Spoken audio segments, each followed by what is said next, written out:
In this episode of Dissecting Disorders, we are diving deeper into borderline personality disorder. I'm Victoria Corey, your host.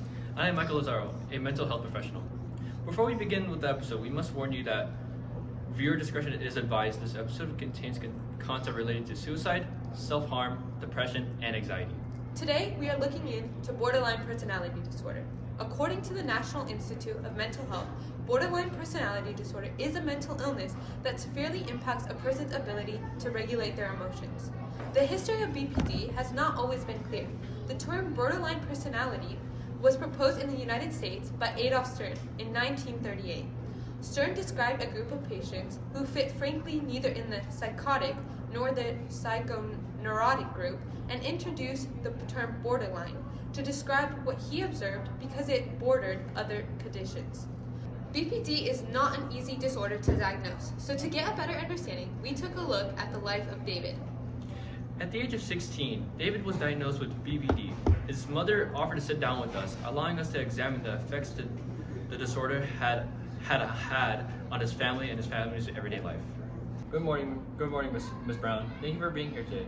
Hearing about your story and your son's story will help a lot of people here today. Thank you for having me. It's an honor to be here. Let's start at the beginning of David's journey. David wasn't always the way he is now. He used to be this bright, timid, intelligent young boy who had so many genuine friendships. I honestly don't even know what happened for us to get to the point where we are now. When was the first time you noticed something was wrong about David? Or what symptoms of the disorder did he experience? He began to go through very intense mood swings. He would be positive and happy one minute, and then another he would instantly switch up and become very angry and violent. And these mood swings had occurred multiple times, but there was one day when it was just so horrible. Oh God, it's all flashing back to me right now. Can you please describe that night? It was midday when I got a call from David's high school, and he was a freshman at the time. They told me to come to the school immediately as David had an outburst in class and became extremely violent towards one of his classmates. I was in disbelief and panicking because I knew this was not my son. But when I arrived at the school, they escorted me to the principal's office where David, his teacher, and the principal were. Part of the process included an interview with me, filling out paperwork, and finally a conversation with David and his teacher about what had occurred. David sat in silence while his teacher explained what happened. David was working cooperatively with his classmate on their assigned work when he randomly got up and began to scream at his partner. Eventually, this led to David's classmate getting upset and notifying the school. Wow, I can't imagine how difficult that is. Did David have any ambitions before any of this happened?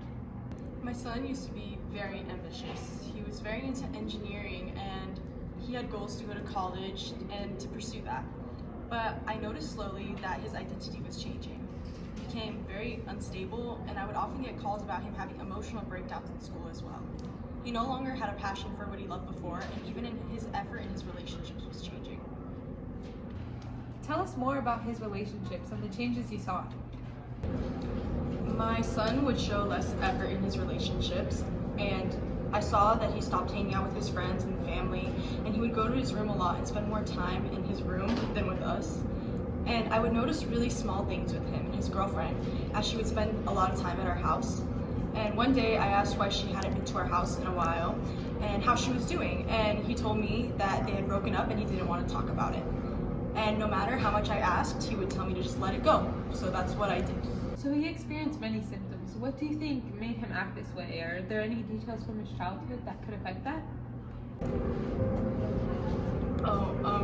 Well, this is a question I've gotten used to answering since it plays a major role in why we ended up here. I never used to share this with anyone, but David's father left both when he was 3. And David would watch us argue and eventually watch his dad leave and never come back. And we'd spend a lot of time when he was growing up talking about his father, and it never really seemed to bother him much until he started going to therapy for all of his things. So, is that when you started realizing the effects and the feeling of the abandonment that led him to that point? Unfortunately. You mentioned therapy. Can you talk a little bit about that? How did you know to seek a therapist? Well, we visited a doctor a few days after David's incident. He wasn't too happy about me booking the appointment, and he tried and pleaded for me to please cancel it, and he promised me he wouldn't do it again. But my intuition told me that we had to go. And we had the appointment, and the doctor referred us to a therapist. So I immediately scheduled an appointment with him for the following week. I see. What were the treatments like? We tried 2 different types of therapy, and both of them worked pretty well. So the first we tried was dialectical behavior therapy, which focuses on paying attention to the present emotions while trying to control them and improve relationships. And the other one we tried was transference focused therapy, which is designed to help understand emotions. These are very great types of therapy. I don't want to let our audience know out there know there's so many more kinds of therapy and we can control this disorder. Now for our last piece. Do you mind giving us an update on David and how you and him are managing it since his diagnosis? Of course, and I'm really glad to share that this story has a happy ending. Due to his therapy, David has now learned to manage and control his emotions better, and I have learned to be more patient and sympathize with him. Of course, he still has his days, but overall his mental health has improved severely. We are so glad to hear, and thank you once again for sharing your story and letting people know that having borderline personality disorder does not mean that they can't live a happy life. Thank you so much for listening to this episode in Dissecting Disorders. Make sure to come back for next week's episode.